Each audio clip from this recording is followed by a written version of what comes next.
Bonjour! Alors aujourd'hui, je vais vous montrer comment est-ce qu'on peut évaluer de façon très sommaire le coefficient de corrélation, en fait la corrélation, pardon, lorsqu'on est face à une situation qu'il y a un tableau à double entrée.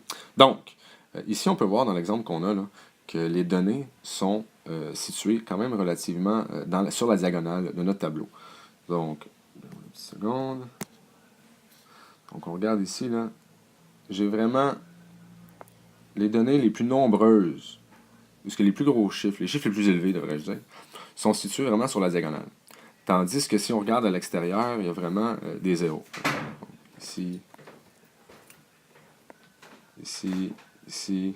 Donc, vraiment, on voit là que les données sont concentrées sur la diagonale.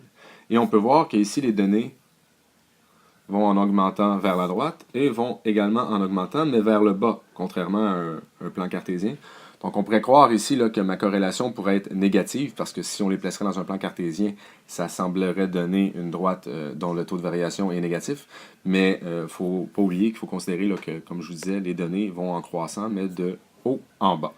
Donc ici, étant donné que les deux variables semblent augmenter, ma corrélation va être positive, étant donné qu'elles sont quand même situées très près du centre, la corrélation semble quand même relativement forte.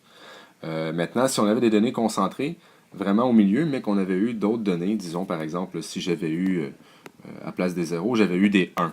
Bon là, ici, on aurait pu dire que oui, la corrélation semble encore être une corrélation linéaire positive, mais peut-être plutôt moyenne, étant donné que les données sembleraient un peu plus dispersées. Alors voilà comment est-ce qu'on peut évaluer le coefficient de corrélation. Donc, c'est vraiment là, très sommaire comme méthode. On peut vraiment seulement dire est-ce que ça semble élevé ou faible comme coefficient de corrélation et indiquer également est-ce que la corrélation peut être négative ou positive. On ne peut pas vraiment en dire davantage avec un tableau à double entrée. Alors voilà.